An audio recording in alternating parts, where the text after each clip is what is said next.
Peter Drucker once said, "There is nothing so useless as doing efficiently that which shouldn't be done at all." Wow. What a great idea. There's so much stuff. You have so much stuff in your life every day. Emails, voicemails, Facebook messages, tweets, texts, meetings, phone calls, conversations, voicemails, like all of this stuff comes into our world. More than any other time in history, we are bombarded with messages and inputs and tasks and ideas and information that we have to process. Our brains are changing because there's so much information to process.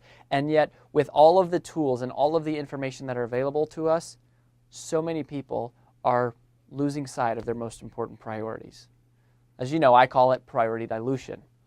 And it's a major problem. It burns people out, it creates stress, creates anxiety, it causes lost productivity. For organizations, people who have specialized skill sets end up doing things that are more trivial and insignificant, and they get caught up in minutia because it's just work that has to be done. And part of the question becomes, how do we deal with this? And here's the first step in the 5 permissions strategy. It's called eliminate. Eliminate. Eliminate, automate, delegate, consolidate, and calculate are the 5 permissions. But for now, we're just going to focus on eliminate. What does that mean? It means asking yourself the question, what can be eliminated? What can be eliminated from my life? What can be removed? Every time an email comes into your inbox, for example, the first question you would ask is, can this be eliminated? You'll be amazed if you just look at all of the things on your to-do list, how many of them are not even really worth doing. How many you can just, without doing anything, you just say no.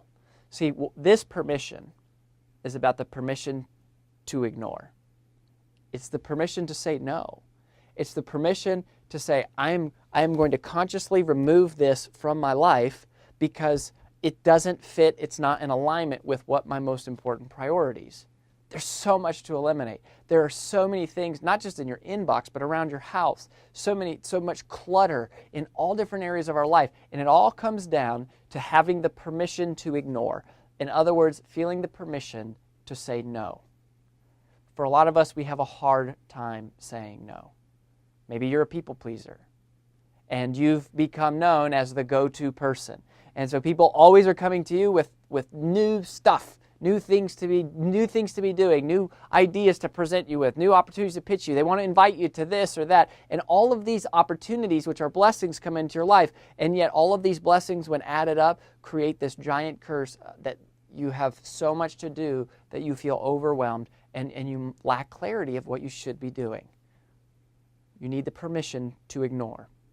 So here's the idea. The reason that I have a hard time saying no is because I have a fear of letting people down. Right? I don't want to make them feel bad. I don't like dishing out rejection. I don't like it. Even that word ignore is really hard. It's like permission to ignore. That is so hard to own. That is so hard to say, I'm just going to ignore this or ignore that person or that opportunity. Like, how do you just do that? That it has such a bad negative connotation.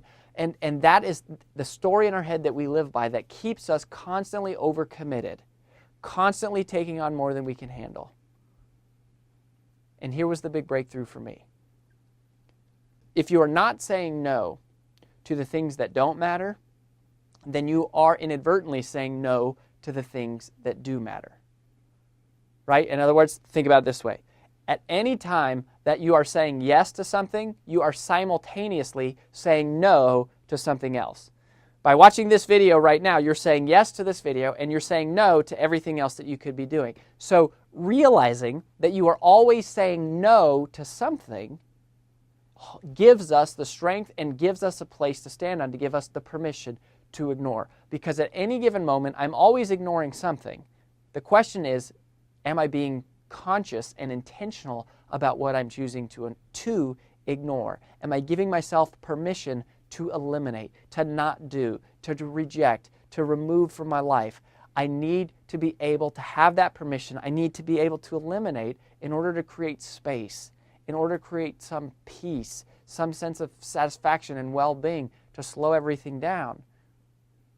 Because we're either saying no to the things we don't care about, or we're going to be saying no to the things that we do care about.